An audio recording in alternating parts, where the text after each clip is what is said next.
আমরা এই মুহূর্তে অবস্থান করছি সিলেট সিটি কর্পোরেশনের ৩৫ নম্বর ওয়ার্ডের যে মোহাম্মদপুর আবাসিক এলাকা, সেই এলাকায় গত রাত ভোরে আনুমানিক ৪টা থেকে ৪:৩০টার মধ্যেই এক দল ডাকাত ঢুকে দুর্ধর্ষ ডাকাতি করে এবং ডাকাত দলের মধ্যে সদস্য ছিল তারা ৫ জন। একদমই দুর্ধর্ষ ডাকাতি করে একটি গড়ের আসবাবপত্র সহ স্বর্ণালঙ্কার সহ জরুরি কাগজপত্র এবং টাকা পয়সা সব কিছুই কিন্তু ডাকাত দল হাতিয়ে নিয়ে যায়। এবং এই বাসায় কিন্তু একজন বৃদ্ধ বয়স্ক পুরুষ এবং মহিলা, তারা স্বামী স্ত্রী ছিলেন। ছেলেমেয়েরা অনেকেই প্রবাসে থাকেন এবং মেয়েদের অন্যান্য জায়গায় বিয়ে দিয়ে দিয়েছেন। এবং এই বাসায় কিন্তু তারা অ্যাটাক করে এবং পরবর্তীতে তারা কিন্তু সব স্বর্ণালঙ্কার সহ জরুরি নগদ অর্থ সহ বিভিন্ন জিনিস হাতিয়ে নিয়ে যায় ডাকাত দল। 3:30 4টার সময়, 4টার দিকে, ফজরের একটু আগে।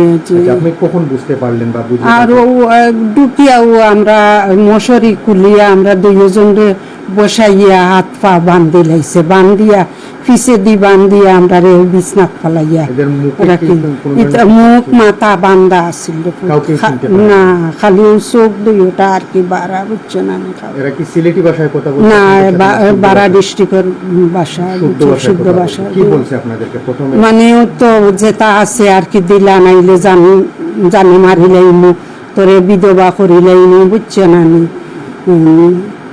এটা আনুমানিক কত সময় তারা তাণ্ডব চালায় আপনাদের বাসায়?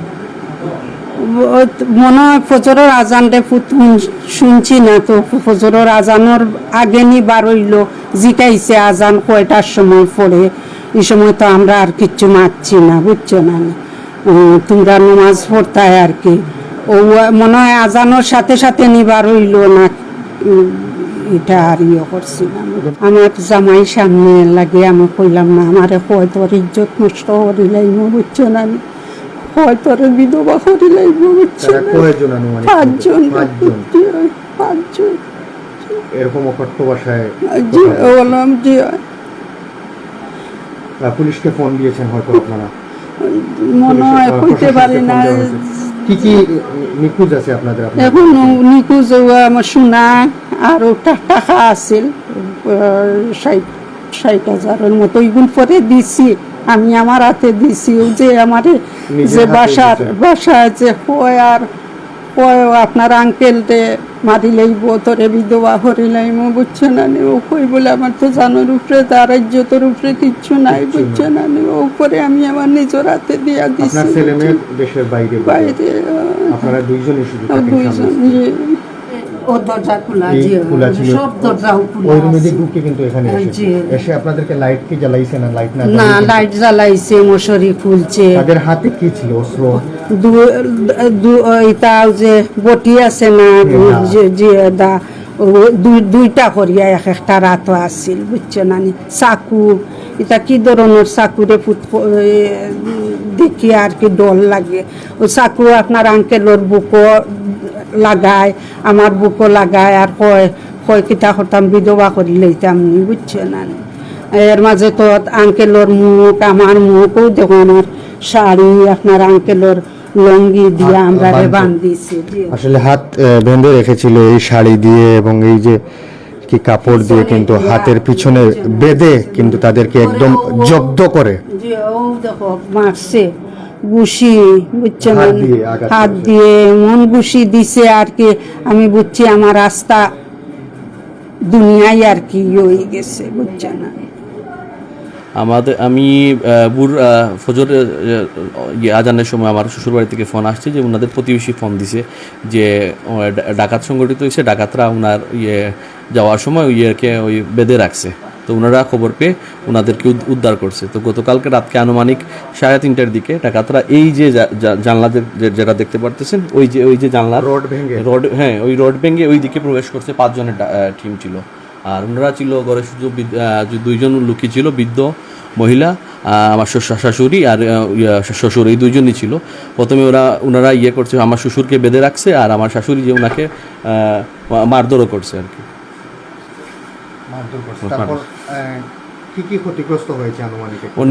আনুমানিক নগদ টাকা ছিল 50-60 হাজারের মতন, আর স্বর্ণালঙ্কার নিচে আরো কিছু জিনিসপত্র নিছে। এখনও আমরা সবগুলো কি করতে পারি নাই আর কি, এখনও সব কিছু জাস্টিফাই করতে পারি নাই, অগোচর রয়েছে আর কি। মোবাইল ফোন কয়টা নিয়েছে? মোবাইল ফোন 2টা নিয়েছি। আমি আমার বড় বোন এখানে বাসা। আমি মানে সকাল 5:30টার দিকে 6টার দিকে আমি আমার বাগ্নির মাধ্যমে জানতে পারি যে আমার বোনের বাসায় ডাকাতি হয়েছে। আমি তাৎক্ষণিক এই বাসায় এসেছি। এসে দেখতে পাই যে 3টি রুমের আলমিরা ভেঙে এবং যে সকল মানে সোনা দানা এবং নগদ কিছু টাকা পয়সা এবং মোবাইল কয়টা নিয়ে গেছে। এবং আমি আমার বোনকে জিজ্ঞাসা করছিলাম, বলছিলেন যে উনাকে এবং পিছনের এই জানালার গ্রিল ভেঙে ঢুকে আমার বোন এবং ভগ্নিপতিকে দুলাভাইকে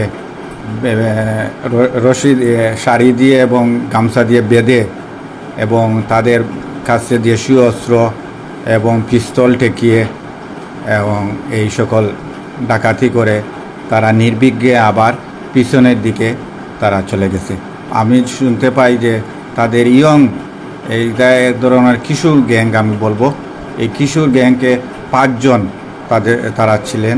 এই 5 জনে তারা নির্বিঘ্নে এগুলা করে তারা আবার পিছনের দরজা খুলে গেট খুলে তারা চলে গেছে।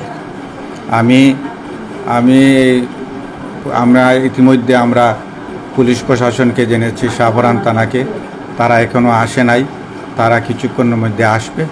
আমি আশা করব পুলিশ প্রশাসন তদন্তের মাধ্যমে সঠিক কারা এই ঘটনা ঘটাইছে এবং তাদেরকে আইনের আওতায় এনে তাদেরকে গ্রেফতার করে সুষ্ঠু বিচার করার জন্য আমি বাসার সিসি ক্যামেরা নেই, কিন্তু মেইন রাস্তাতে সিসি ক্যামেরা আছে। পিছনে একটা সিসি ক্যামেরা অন্য বাসা আছে, এই সিসি ক্যামেরা এগুলা ধরে নাই। আর সামনের দিকে যেহেতু তারা যায় নাই, সুতরাং সিসি ক্যামেরায় এগুলা পাওয়া যায় নাই। এবং তারা 5 জনেই তারা মুখ বেঁধে তারা মুখ বাঁধা ছিল যারা তাদেরকে চিনা যায় না, এরকমভাবে তারা ঘরে ঢুকে তারা ডাকাতি। প্রত্যেকের হাতে কিন্তু অস্ত্র ছিল, তারা দেশীয় অস্ত্র ছিল এবং একজনে আসতে পিস্তলের মতো দেখা গেছে। এবং এই পিস্তলটা আমার দুলাভাইয়ের কপালে ঠেকিয়ে বলছে যা কিছু আছে সব কিছু দেওয়ার জন্য আর কি। এবং তারা সুন্দর মতো এই ডাইনিং টেবিলে বসে সিগারেট খেয়ে এবং সিগারেটের টুকরাও, এই দেখেন সিগারেটের টুকরাও আছে, নিশ্চিন্তে তারা নির্বিঘ্নে তারা করে চলে গেছে। ইতিমধ্যেই সিলেটের সবচেয়ে বড় আতঙ্কের নাম হচ্ছে বাসায় বাসায় ডাকাতি। আপনারা একটু সতর্ক থাকবেন, একটু নিরাপদে থাকবেন। প্রবাসী অধ্যুষিত এই নগরীতে আপনারা দেখতেই পাচ্ছেন বাসার বিলের কাগজ সহ অন্যান্য প্রচুর জিনিসপত্র কিন্তু এখানে অগুছালু দেখতে পাচ্ছেন। ডাকাতরা স্বর্ণ অলংকার, টাকা পয়সা এবং জরুরি কাগজপত্র সবগুলো কিন্তু তাদের হাতিয়ে নিয়ে গিয়েছে। একটু সতর্ক থাকবেন সবাই এবং লাইভটি শেয়ার করবেন, পাশাপাশি আমাদের এই কন্টেন্টটি শেয়ার করে অন্যকে দেখার এবং জানার সুযোগ করে দিবেন।